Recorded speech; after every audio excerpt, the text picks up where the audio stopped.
हमारे गांव में, जहां पहाड़ों की गोद में बसा एक छोटा सा कस्बा था, दादी की कहानियां हम बच्चों के लिए किसी खजाने से कम नहीं थीं। दादी, जिनका नाम कमला देवी था, अपनी बूढ़ी कांपती आवाज में हमें तरह तरह की कहानियां सुनाया करती थीं, जिनमें राजा रानी, भूत प्रेत और जादुई जंगल शामिल थे।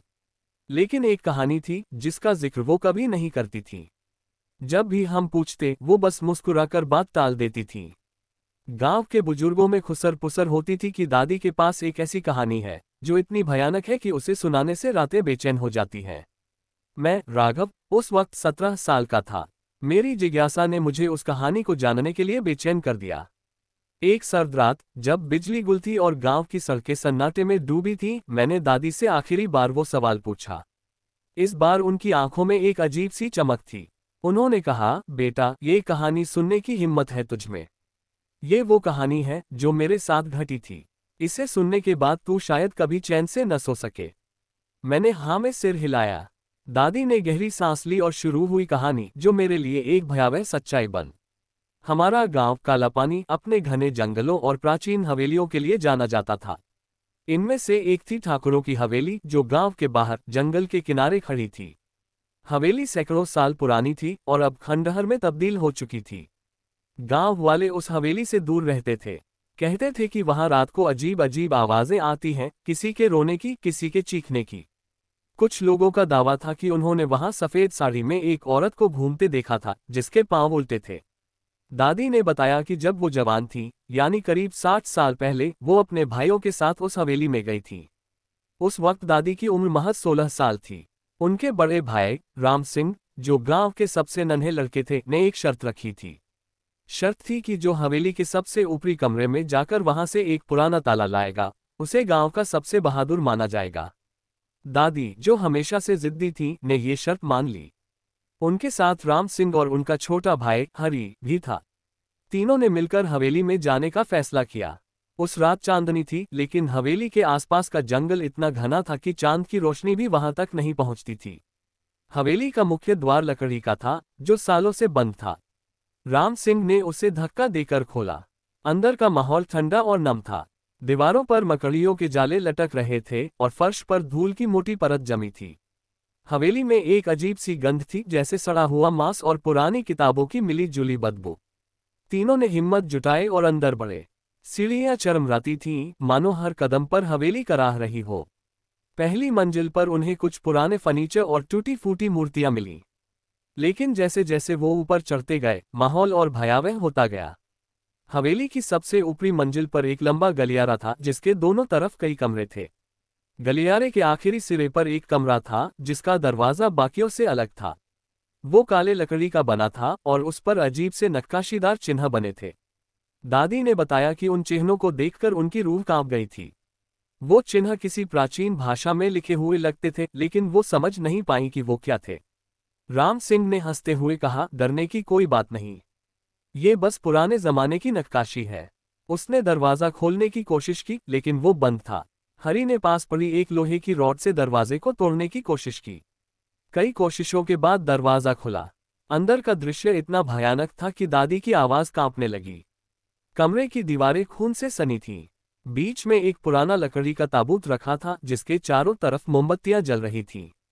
लेकिन सबसे अजीब बात यह थी कि मोमबत्तियां बिना किसी हवा के खुद ब खुद जल रही थीं। कमरे में एक पुराना ताला फर्श पर पड़ा था, वही जो शर्त का हिस्सा था। राम सिंह ने ताला उठाने की कोशिश की, लेकिन जैसे ही उसने ताला छुआ, कमरे में एक तेज चीख गूंजी। चीख इतनी भयानक थी कि हरी तो वहीं बेहोश हो गया। दादी और राम सिंह ने पीछे मुड़कर देखा। वहां कोई नहीं था, लेकिन ताबूत का ढक्कन धीरे धीरे खुल रहा था। दादी ने बताया कि उस पल उनकी सांसें थम गई थीं। ताबूत से एक औरत बाहर निकली। उसकी साड़ी सफेद थी और उसके बाल इतने लंबे थे कि फर्श को छू रहे थे।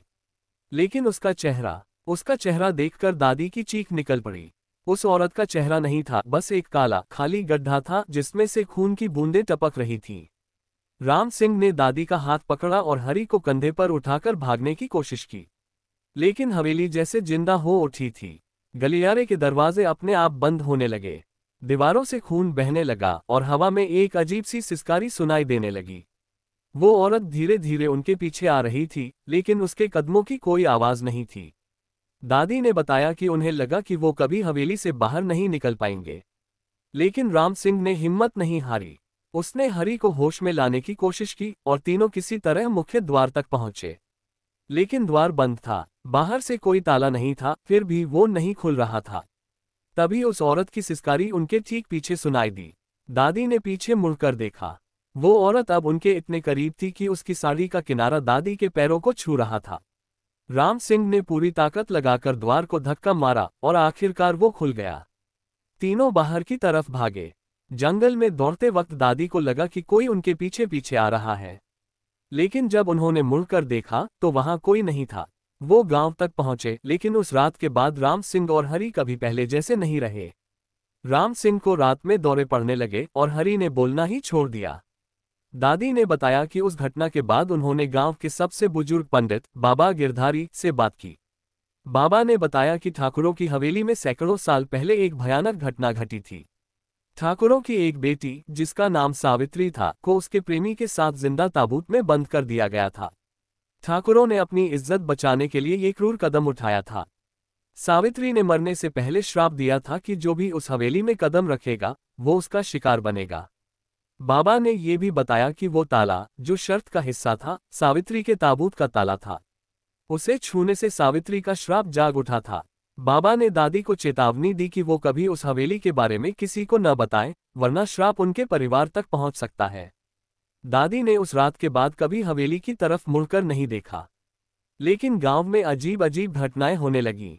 जो भी हवेली के पास जाता वो या तो गायब हो जाता या पागल हो जाता। गांव वालों ने हवेली को शापित मानकर उसका रास्ता ही बंद कर दिया। दादी की कहानी खत्म हुई। मैं स्तब्ध था। कमरे में सन्नाटा छा गया। तभी बाहर से एक तेज हवा का झोंका आया और खिड़की जोर से खुल गई। मैंने खिड़की बंद करने के लिए उठा, लेकिन मेरी नजर बाहर पड़ी। वहां दूर जंगल की तरफ मुझे एक सफेद साड़ी वाली आकृति दिखी। वो धीरे धीरे हवेली की तरफ बढ़ रही थी। मैंने दादी की तरफ देखा। उनकी आंखें डर से भरी थीं। उन्होंने धीरे से कहा, राघव, तूने ये कहानी सुनी, अब वो तुझे भी ढूंढने आएगी। उस रात मैं सो नहीं सका। हर छोटी सी आहट मुझे डराने लगी। अगली सुबह मैंने गांव छोड़ने का फैसला किया। लेकिन जाने से पहले मैंने हवेली की तरफ आखिरी बार देखा। वहां उस काले दरवाजे के पास मुझे वो औरत दिखी। इस बार उसका चेहरा नहीं था, लेकिन मुझे लगा कि वो मुझे देख रही थी। मैं शहर चला आया, लेकिन वो कहानी मेरे साथ साथ आए। हर रात मुझे वो सफेद साड़ी वाली औरत सपनों में दिखती है। मैंने दादी से पूछा कि क्या कोई रास्ता है उस श्राप से बचने का। उन्होंने बस इतना कहा, बेटा, कुछ श्राप कभी नहीं टूटते। आज जब मैं ये कहानी लिख रहा हूँ, मेरे कमरे की खिड़की फिर से खुल गई है। बाहर सन्नाटा है, लेकिन मुझे लगता है कि कोई मुझे देख रहा है। शायद वो औरत, शायद सावित्री, मेरे पीछे है।